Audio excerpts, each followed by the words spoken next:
నమస్కారం అండి. ఇవాళ మార్నింగు ఒక అన్నోన్ కాల్ వచ్చింది. అన్నోన్ కాల్‌లో ఏంటంటే వాడు నేను డిలీట్ చేసిన, ఇదివరకు రిమూవ్ చేసిన వాడనటువంటి నంబర్ తాలూకు పాత డీటెయిల్స్ 3 సంవత్సరాల క్రితం అది వదిలేసాను. ఆ నంబర్ నేను మర్చిపోయాను. ఆ నంబర్ తాలూకు డీటెయిల్స్ నన్ను అడగడం మొదలుపెట్టాడు. ఫోన్ చేసి ఈ డీటెయిల్స్ ఈ నంబర్ చెప్పాడు ఫస్ట్. నంబరు మొత్తం one by one step by చెప్పి డీటెయిల్స్ అడిగాడు. నీ నంబరేనా అని అడిగాడు హిందీలో. అడిగితే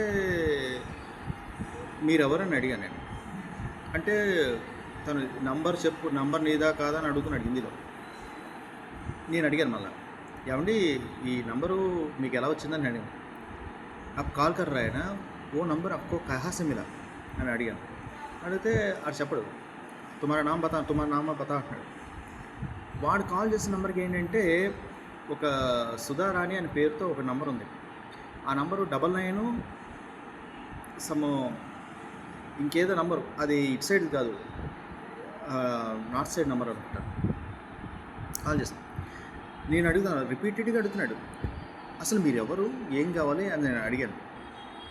కాల్ కట్ చేశాడు. మళ్ళీ కాల్ చేశాడు. నేను మళ్ళీ లిఫ్ట్ చేశాను మర్యాదపూర్వకం. आपको क्या चाहिए बताइए कि నేను అన్నాను, आपको क्या चाहिए सर, आप कौन है, आपका नाम क्या है, क्यों पूछ रहे అని అడిగాను. అంటే ఏ నంబర్ తుమారా యా నయ్యా అన్నాడు. ఈ కాల్ చేస్తున్న నెంబర్ నాదేనండి. అంతకుముందు నెంబరు అని అడిగాడు. అంటే మీకేం కావాలని అడిగాను. మళ్ళా వాడు రిపీటెడ్గా మాట్లాడుతున్నాడు.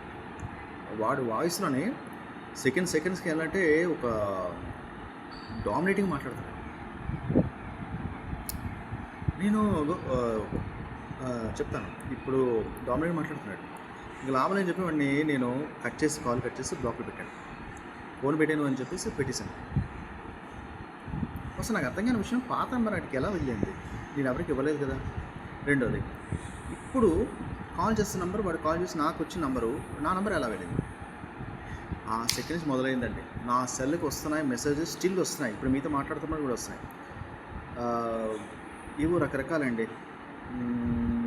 ఆటో బుక్ అయినట్టు, ఫ్లైట్ బుక్ అయిపోయినట్టు, ఫ్లైట్ కాదు కానీ ఆటో బుక్ అయిపోయినట్టు, తర్వాత ఏదో ట్యాక్సీ బుక్ అయిపోయినట్టు, తర్వాత ఏదో కార్టర్ లైన్ అనేసి ఇంకేదోని, తర్వాత ఇంకా ఏదో ఫ్యాషన్ మాలు ఏదో సమయం ఇంకేదోని, ఇంకా అలా వరుస పెట్టి ఏదో మెసేజ్లు వస్తున్నాయి. అవి ఎంతలో వస్తున్నాయంటే మీరు నమ్ముతారు లేదో, వితిన్ స్పాన్ ఆఫ్ అరగంటలో 1380 మెసేజ్లు వచ్చాయి. నేను ఆ కాల్ కట్ చేస్తున్నాను. నేను కస్టమర్ కేర్ ఫోన్ చేసి కట్ చేశాను. ఆ కస్టమర్ కేర్ వాడు ఎంతసేపు నాకు రేటింగ్ అన్నాడు. నేను చెప్తానండి అన్నాడు. అయితే నేను నంబర్ క్లియర్గా చెప్పాను.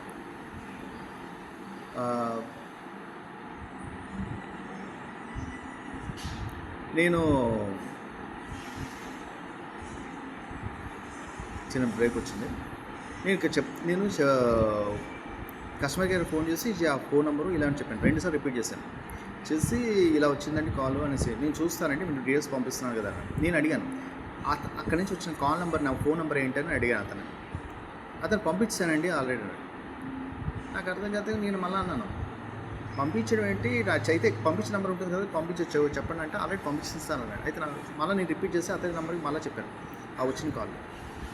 అతను ఏమాత్రం రిజిస్ట్రేషన్ చేసాడు చెప్పలేదు కానీ నాకు నెంబర్ ఇచ్చాడు 1901. ఈ నెంబర్ కాల్ చేసి 2 కాల్ చేయమన్నాడు. అది చేస్తుంటే అది అన్నోన్ కాలు, నాట్ అంటే యూజ్లో లేదు అనేసి వస్తున్నాయి. నా సెల్ ఉన్న సెల్ 2 సిమ్ కాల్ చేసిన సేమ్ సిచ్యువేషన్. సిమ్స్ ఇప్పుడు ఎన్ని మెసేజ్ వచ్చాయి తెలిసి మాట్లాడినప్పుడు కనీసం 37 మెసేజ్లు వచ్చి ఉంటాయి. కొంచెం తెలియట్లేదు.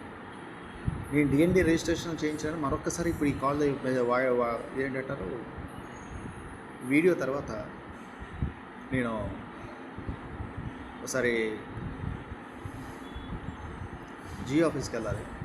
నెక్స్ట్ ఇంకోటి ఏంటంటే మరొకసారి కస్టమర్ కేర్ ఫోన్ చేస్తాను. ఎయిర్టెల్కి అంతగా కనెక్ట్ అవుతుంది. ఆ జియో అయినా కనెక్ట్ అయింది కానీ